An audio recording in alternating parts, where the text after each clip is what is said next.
샘물과 같은 지혜의 말씀을 제목으로 오늘 말씀을 증거하겠습니다. 오늘 말씀을 보면 언뜻 이 말씀이 무엇을 말씀하시는지 잘 잡히지 않을 수가 있어요. 그 언어가 좀 이렇게 여러 가지가 중복이 되죠. 15절부터 17절까지 보면 우물물, 샘물, 도랑물 이런 샘물을 이야기하다가 그리고 18절에 가서는 느닷없이 젊어서 취한 아내를 즐거워하라는 말씀이 있고 그 다음에 20절에 가서는 어찌하여 음료를 연모하겠으며 어찌하여 이방 계집의 가슴을 안겠느냐. 이 말씀만 이렇게 보면 이 샘물과 우물물, 젊어서 취한 아내, 이방 계집 음료 이것이 어떤 연관성이 있는지 이렇게 잘 잡히지가 않습니다.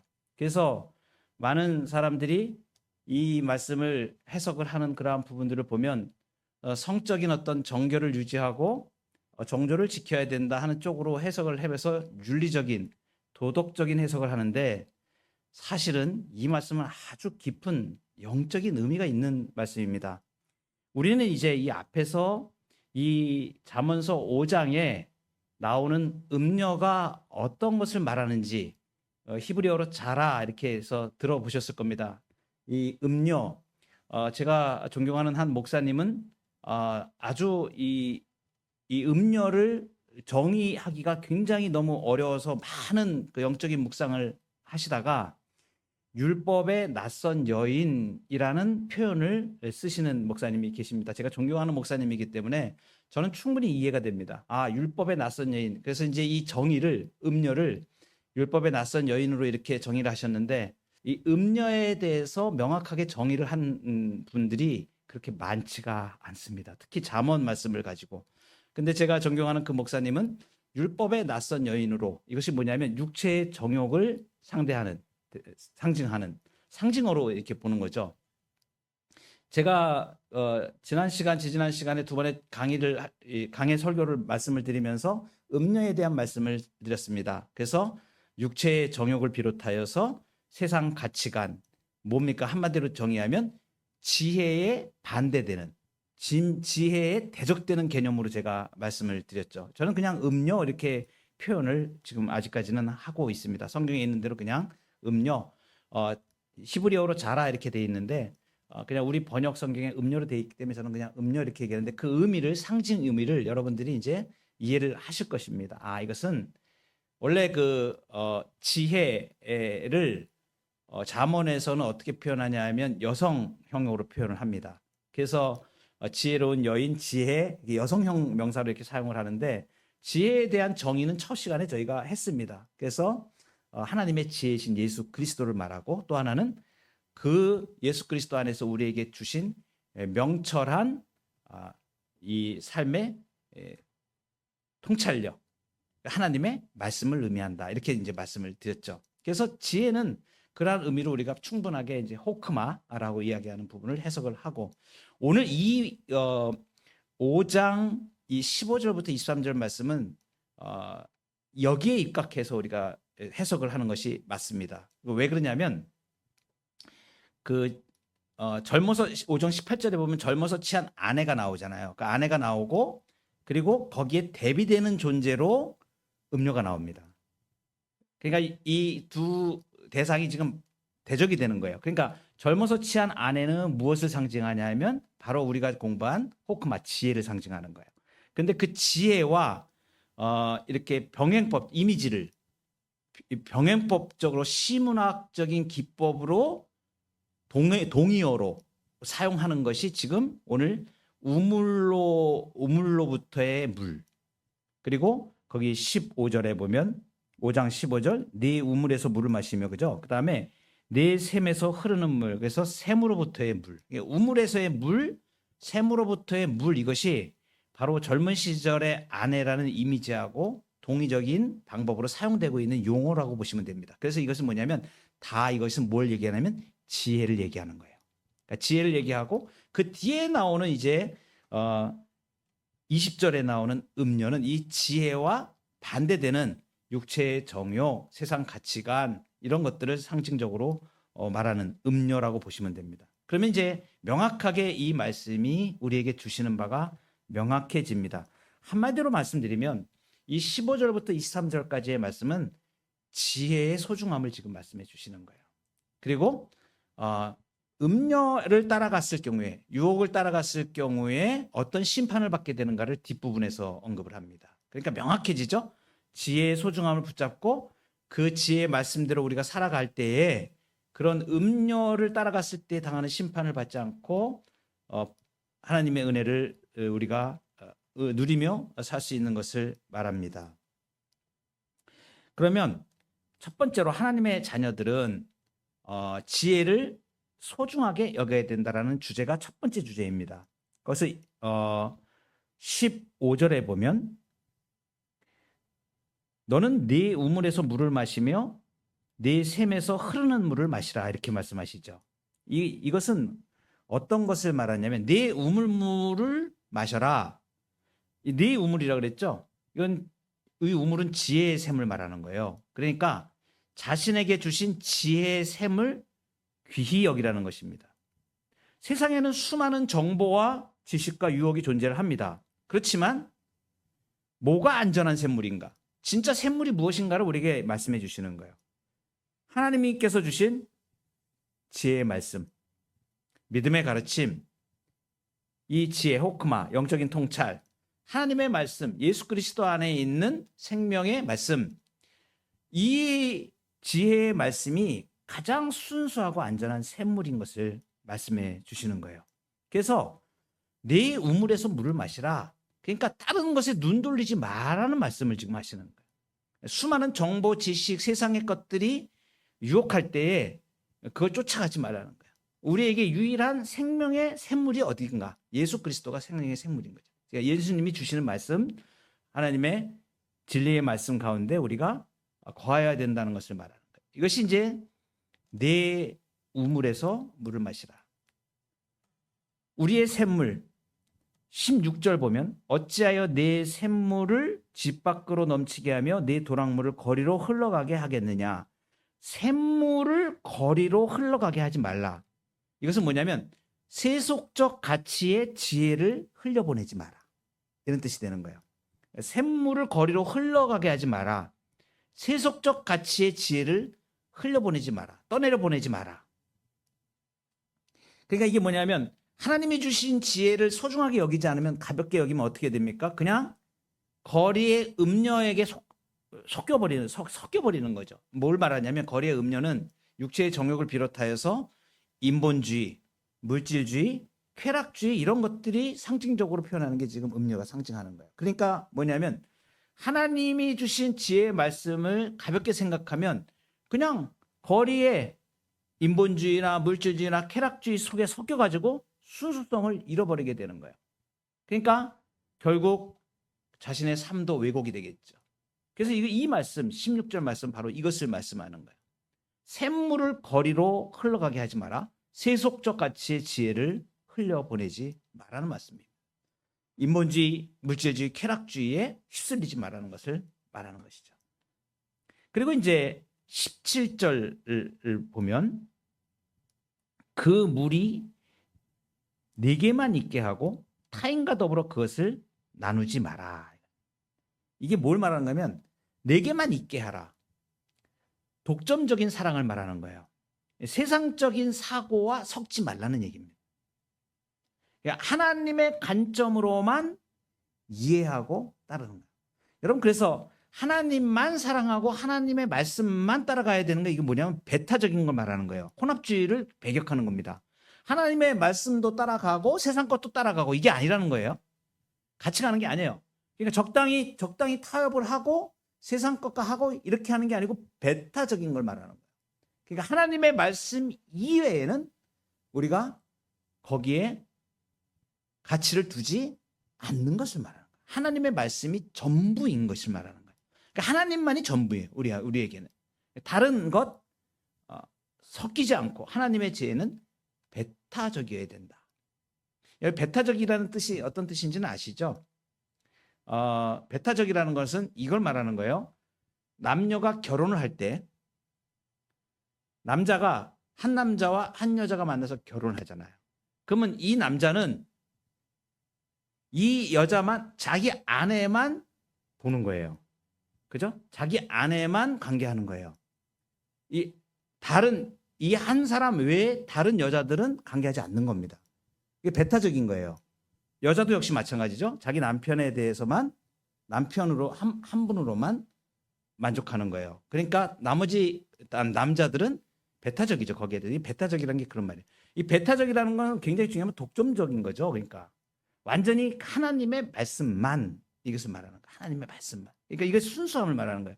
그러니까 그 물이 내게만 있게 하고 타인과 더불어 그것을 나누지 말라. 이게 배타적이에요. 세상적 사고와 섞지 말아라. 혼합주의로 가지 말아라. 지금 이 말씀을 하시는 겁니다. 그리고 두 번째로 첫 번째는 이제 지혜를 소중하게 여기게 된다는 것을 이렇게 17절까지 말씀하시고, 그 다음에 이제 여기서 이제 소중히 여기는 것을 한 걸음 더 나가서 18절에는 지혜를 즐거워하며 만족히 여기며 사랑해야 된다는 것을 말하는 거예요. 그 18절 말씀을 보시면 네 샘으로 복되게 하라. 네가 젊어서 취한 아내를 즐거워하라. 이 젊어서 취한 아내 이렇게 나오죠. 표현을 해주고 있습니다. 19절에 보면 그는 사랑스러운 암사슴 같고 아름다운 암노루 같으니 너는 그의 품을 항상 족하게 여기며 그의 사랑을 항상 연모하라. 이 젊어서 취한 아내는 지혜를 상징합니다. 그러면 이건 뭐냐면 지혜를 아내처럼 소중히 품고 즐거워하라는 것을 말하는 거예요. 그렇죠? 우리 젊어서 취한 아내, 우리 한국의 표현 언어로 조강지처라고 말하는 거죠. 조강지처 들어보셨나요? 한 번 내 부인이 되면 나는 내 아내를 버리지 않고 끝까지 가는 거예요. 끝까지. 그죠? 끝까지 가는 겁니다. 그래서 이건 이제 조강지처라고 얘기해요. 그러니까 이거는 뭐냐면 평생 붙들고 가는 거야. 같이. 평생. 이게 뭐냐면 지혜를 바로 이렇게 젊어서 취한 아내라고 그렇게 상징하는 건 뭐냐면 떨어지지 않고 끝까지 같이 가는, 끝까지. 조강지처처럼. 이렇게 평생 붙들어야 될 열매입니다. 여러분, 그 젊어서 취한 아내 이 표현하는 표현이 참 재밌어요. 어떤 것입니까? 굉장히 즐거움이 있죠. 젊어서 취한 아내는 사랑스럽고 또 열정적이고 사랑을 나누고 그렇게 부부간에 그렇게 하지 않습니까? 이것은 뭐예요? 감동이 있고 사랑이 있고 눈물이 있고 열정이 있고 많은 것들이 있는 거예요. 그러면 이 신앙에서 마치 비유하자면 우리의 신앙생활이 젊어서 취한 아내처럼 예수 그리스도를 만나서 이 믿음 가운데에서 우리가 울고 웃고 하나님의 은혜를 경험하고 이렇게 하잖아요. 그래서 처음에 열정도 가지고 고백도 하고 신앙 고백도 하고 예수님 사랑하고 우리가 고백하고 이렇게 하잖아요. 이런 것들이 지나가는 감정이 아니고 우리에게 계속 쌓이면서 평생을 가는 신앙의 여정이 되는 거죠. 너무너무 이게 그 즐거움이 계속되는 거죠. 계속. 이게 뭐냐면 예수님과 동행하는 삶을 말하는 거예요. 예수님과 계속 사랑의 교제를 가지면서 동행하면서 가는 거죠. 이것이 이제 젊어서 취한 아내의 지혜를 상징하는 거예요. 즐거워하며 만족히 여기며 사랑해야 된다. 사랑해야 된다. 오늘 아침에 제가 일주일 동안 정말 하나님 앞에서 몸부림을 치면서 주신 말씀. 비로소 토요일이죠. 그러니까 어제가 주일인데 그 전까지 설교에 맥이 안 잡혀가지고 여러 책을 몇 권을 봤는지 몰라요. 한 일주일 동안에 하나님이 말씀을 주시는 가닥이 안 잡혀가지고 고민하고 기도하면서 막 하다가 간신히 하나님이 말씀을 딱 허락해 주시는데 그 말씀이 사랑에 대한 말씀이었어요. 그래서 제가 다른 말씀을 쭉 준비했던 거를 타적고 그 문제만 놓고 기도하면서 그 문제를 오늘 아침에 오전 설교를 한 겁니다. 사랑을 입은 자. 제가 너무 큰 은혜를 받았어요. 하나님이 그 말씀을 주셔서 이거였구나. 이걸 내가 왜 이걸 깨닫지 못하고 하나님 사랑이심을 내가 왜 이렇게 깨닫지 못했었나. 그래서 제가 이 말씀을 하면 사랑하는 게 우리가 사랑할 수 있는 존재가 아닌데 사랑하게 만들어 주셨다는 거잖아요. 저는 이 진리를 깨달으면서 쾌제를 불렀어요. 어제 설교를 마지막 준비할 때 이거구나. 사랑할 수 없는 존재가 사랑할 수 있는 존재로 바뀌어버린 거예요. 그러니까 나한테 일어난 일이죠.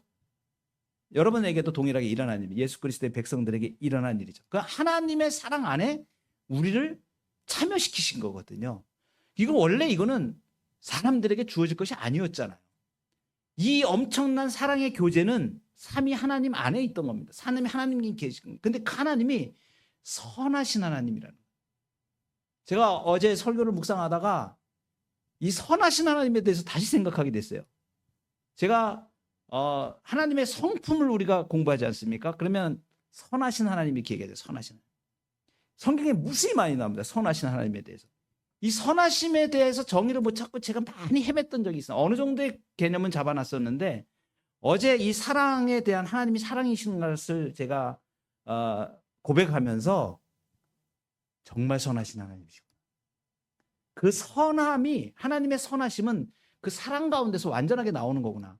그런데 거기에 우리를 참여시키셔서 삼위 하나님의 사랑에 우리를 참여시키신 거예요. 이거는 예수 그리스도 안에 선택받은 백성들에게 주어지는 특권이 엄청난 겁니다. 그러니까 이 사랑에서, 그래서 나중에 사도 바울이 고백하잖아요. 이 그리스도의 사랑에서 누가 끊을 수 있겠냐? 사망이나 쭉 열거하잖아요. 천사들이나 생명이나 아무것도 이 사랑에서 끊을 자가 없다. 그래서 이게 사랑할 수 있다는 거. 그러니까 지나가는 감정이 아니고 이 지혜를, 예수 그리스도를 사랑할 수 있는 존재를 우리 만드셨기 때문에 이 사랑을 고백하고 알고 감사할 수 있는 존재가 된 거잖아요. 그러니까 이 지혜를 즐거워하면서 여기며 평생 우리가 붙들어야 할 열매인 것을 말합니다. 그리고 이제 이어서 뒤에 20절부터는 음료, 도시 문명, 세상적인 기쁨, 즐거움, 쾌락, 음란, 세상 가치관들, 성공주의, 물질주의 모든 것들을 다 통틀어서 개념적으로 말하는 것이 바로 음료입니다. 바벨론이죠. 요한계시록에 나오는 바벨론. 하나님의 대척점에 있는 자죠. 그 음료의 뿌리는 어딜까요? 마귀입니다. 그죠? 음료의 뿌리는 마귀. 그 마귀가 만든 거예요. 마귀가 만든 거예요. 근데 그 음료를 따라가면 어떻게 되는가? 심판을 받게 되는 거예요. 그 징계 심판을 몇 가지로 이렇게 말씀을 하시는 것이죠. 그래서 20절에 보면 내 아들아 어찌하여 음료를 연모하겠으며 어찌하여 이방 계집의 가슴을 안겠느냐. 그러니까 이게 뭐예요 지금?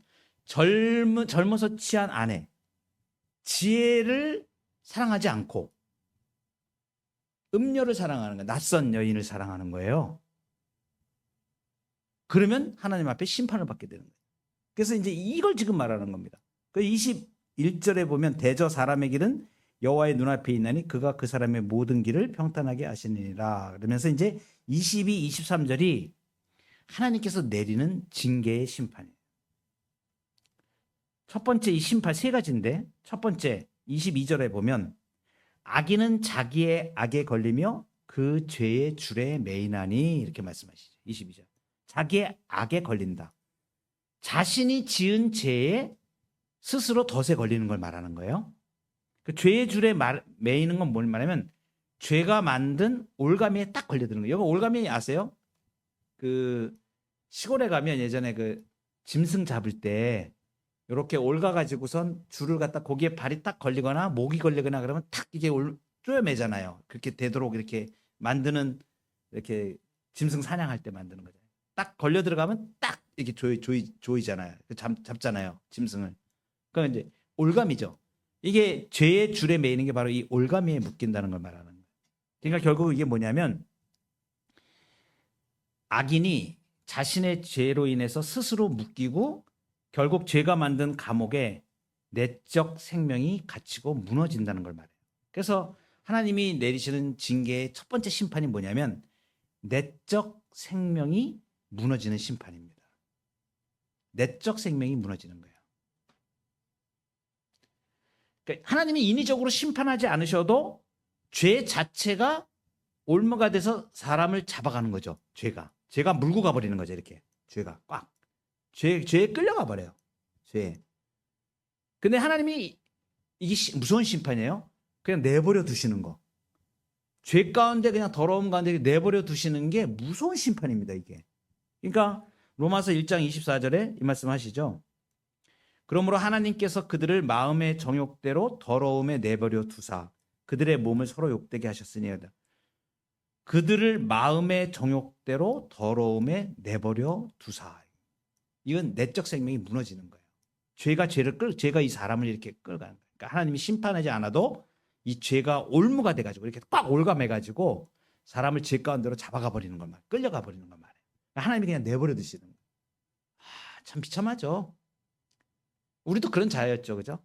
그런데 예수 그리스도의 은총으로 그 올가미를, 죄의 올가미를 다 끊어내고 생명 은총 받은 자들, 그죠? 그래서 내적 생명이 무너지는 심판, 이게 음료를 따라가면 지혜를 따라가지 않고 세상 쾌락과 세상 정욕과 세상 가치관을 따라서 갈 때 이런 심판이, 내적 생명이 무너지는 심판을 받게 되는 거죠. 두 번째입니다. 심판의 두 번째. 두 번째는 삶의 기반이 무너지는 심판이에요. 삶의 기반이 무너져.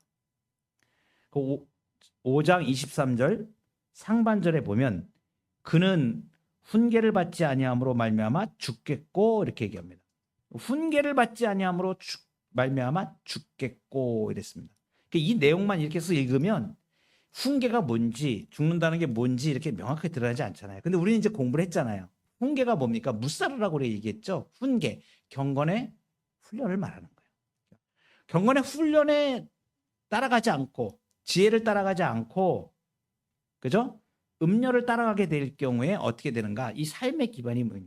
죽겠고 그랬습니다. 이 죽겠고는 뭐냐면 단순한 죽음이라기보다는 하나님의 지혜와 교훈을 거부함으로 인해서 삶 전체가 무너져 내리는 걸 말해요. 근데 이거 육체적 죽음이 아니고 뭐냐면 삶의 구조, 질서, 목적, 평안, 한마디로 생명력이 무너져 내리는 영적 죽음을 말하는 거예요. 죽겠고 하는 거예요. 생명력이 무너져 내리는 영적 죽음을 말합니다. 여러분, 영적 죽음이 어떤 때에 오게 되냐면 삶의 기반이 무너져요. 이 삶의 기반을 세 가지로 설명을 할게요. 하나님과의 관계, 그리고 가정과의 관계, 우리 공동체 교회의 관계에서 한번 생각을 해볼게요. 하나님과의 관계에서 말씀과 기도와 예배가 끊어지면 삶이 무너지는 거예요. 삶이 무너지는 거예요. 말씀과 기도, 예배가 끊어지면 삶이 무너지는 거예요. 하나님과 관계가 깨져 무너져 내리는 거니까. 이게 은혜의 방편이거든요. 말씀과 기도, 은혜의 방편이잖아요. 이게 그쳐지면 무너지는 겁니다. 가정에서 어떻게 돼요? 하나님과의 관계가 깨지면 반드시 필연적으로 오는 게 뭐냐 하면 가정이 깨져요. 가정. 어떻게 깨지냐면 배우자와 관계가 깨집니다. 왜냐하면 자기 욕심, 자기 음료를 따라갈 때 자기 세상 가치관만 나오게 되거든요. 그리고 자녀와의 관계에서도 신뢰가 깨집니다. 참 이게 연관이 다 있는 거죠. 그리고 공동체는 어떻게 돼요? 그러니까 영적으로 고립되고 외면하고 무관심 가운데 처하게 되는 거예요. 그러니까 은혜가 공급되어지는 방편이 다 끊기는 걸 말하는 거예요. 삶의 기반이 무너지는 거예요. 그러니까 음료를 따라가면 이런 심판을 받게 되는 거예요. 무서운 심판이죠. 마지막 세 번째입니다. 미래가 없어지는 심판입니다. 미래가 없어지는 심판. 5장 23절 하반절에 보면 심히 미련함으로 말미암아 혼미하게 되느니라 그랬습니다. 그래서 이 지혜는 뭐냐면 미래를 준비하는 힘이 되는 거거든요. 그래서 우리가 예수 그리스도 안에 말씀과 은혜를 따라가면 하나님이 공급해 주시고 하나님이 인도해 주시는 모든 축복과 은총, 번영의 복, 성숙의 번영, 이러한 은총의 샬롬, 평강의 복, 이런 것들을 누려가잖아요. 그래서 걱정이 없잖아요. 하나님 인도해 가시잖아요. 하나님께 맡기고 가잖아요. 그러니까 두려움이 없고, 그리고 미래가 보장되어 있는 거예요. 지혜를 따라가면. 왜냐하면 하나님이 보장해 주시는 거거든요. 내가 보장되는 게, 내가 세상적인 어떤 것을 많이 준비하고 만들어 가지고 되는 게 아니고, 여러분 보세요. 실제로 우리의 삶에서 내가 내 미래를 향하여서 내가 무슨 준비를 하지만 그것이 된다는 보장이 있습니까? 이 세상에서는 없어요. 그런데 예수 그리스도 안에 있으면 그것이 가능한 건 말이에요. 왜냐하면 하나님이 보증해 주시는 거거든. 하나님의 자녀된 자를 갖다가 하나님의 자녀를 버려두지 아니하시고 인도하시거든요. 그러니까 완전히 다른 거죠. 하나님의 보증 가운데 살아가기 때문에 미래가 든든한 거예요. 걱정 안 해도 됩니다. 믿고 기도하고 가면 하나님께서 그 걸음을 인도해 주세요. 그런데 음녀를 따라가게 되면, 지혜를 따라가지 않고 음녀를 따라가게 되면 결국은 망하는 길로 가는 거거든요. 그러니까 충동적이고 즉흥적으로 살게 되고 안정된 삶의 구조를 세우지 못하고 특별히 모래 위에 세운 집처럼 무너집니다. 예수님이 말씀하신 마태복음 7장 26절 27절 보면 나의 이 말을 듣고 행하지 아니하는 자는 그 집을 모래 위에 지은 어리석은 사람 같으리니 비가 내리고 창수가 나고 바람이 불어 그 집에 부딪힘에 무너져 그 무너짐이 심하니라. 여러분 반석 위에 지은 집하고 모래 위에 지은 집하고 여러분 잘 아실 거예요. 이 세상의 효율적인 관점으로 보면 어떤 사람이 영리한 거예요? 반석 위에 지으려면요 엄청 힘들어요. 같은 비용과 같은 재료를 가지고 집을 짓는다고 할 때 모래 위에 짓는 사람이 이 세상의 관점에서는 굉장히 효율적으로 짓는 거예요. 빨리 짓고. 예? 그런데 어느 때 결판이 나요? 홍수만 없으면, 비만 오지 않으면, 큰 물이 오지만 않으면 반석 위에 지은 거나 모래 위에 지은 거나 생각해 볼 때 모래 위에 지은 게 굉장히 효율적이고 세상 말로 하면 짱입니다. 근데 뭐가 있다는 거예요? 창수가 나는 거예요. 물이 범람해요. 그때 얘는 그냥 모래 위에 지은 거는 그냥 한 방에 다 무너진다는 걸 말해요. 그러니까 세상에 끝만 없다면 이 땅에서 자기 마음대로 살고 쾌락으로 사는 사람이 잘 사는 거죠. 예? 근데 어떻게 된다고요? 무너진다고요. 심판만 없다면 지 멋대로 살고 예? 악한 다 저지르고 그런 사람들이 효율적으로 사는 거지. 남 못 살게 해가지고 자기가 막 가져갈 거 가져가고 심판만 없다면. 근데 뭐 문제예요? 심판이 있기 때문에 창수가 날 때 멸망하는 거거든요. 이걸 말하는 거예요. 이게 뭐냐? 미래. 반석 위에 지은 자, 예수 그리스도 안에서 생명을 누리는 이 생명의 지혜를 가지고 사는, 지혜를 따라가는 삶이 바로 이렇게 미래가 보장된 삶을 나요. 그러니까 언제 어떻게 될지 모르는 모래 위에 지은 집들은 어느 때 결판이 나면 삶의 폭풍우가 확 몰려올 때 확 무너져 버리잖아요. 왜냐하면 허무한 것 위에다 자기가 짓고 있었거든. 자기 인생을 거기다 놓고 짓고 있다 보니까 음료를 따라가서 세상 쾌락, 세상 가치관 이거 가지고 막 따라가다 보니까 어떻게 되는 거예요? 어떤 문제가 생길 때, 시험이 올 때 확 창수가 날 때 모래 위에 지은 집처럼 한 방에 다 그냥 무너져요.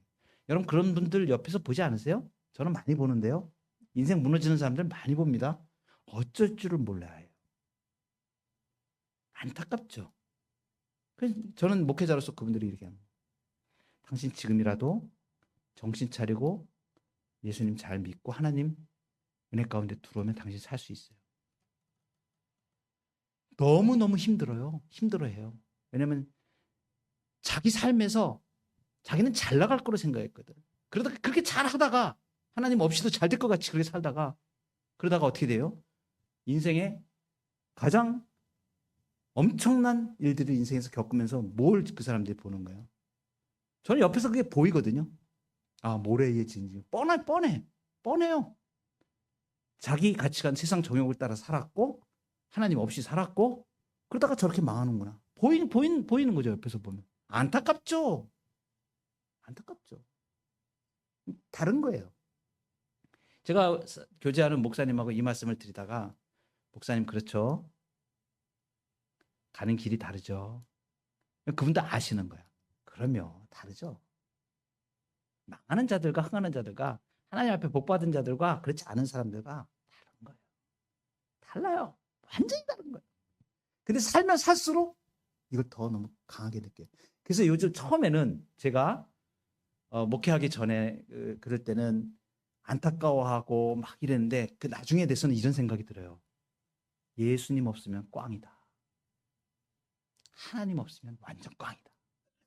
그건 비참함을 넘어서 진짜 손을 못 대. 어디서부터 이 인생을 갖다가 보수할지를 몰라요. 세상 방식으로 그 보수가 안 돼요. 세상 방식으로 고쳐지지가 않고 그 사람을 세상 방식으로 세울 수도 없어요. 왜냐하면 이미 그때 심판이 임하고 있는 거거든요. 그래서 우리가 이런 부분들을 잘 봐야 돼요. 이거 지금 말씀하시는 게 이거예요. 심판입니다. 음료를 따라가서 내적 생명이 무너지잖아요. 음료를 따라가고. 그리고 삶의 기반이 무너지잖아요. 미래가 무너지는 거예요. 예수 앞에 돌아와야 돼요. 하나님 앞으로 돌아오는 방법뿐이 없는 거거든요.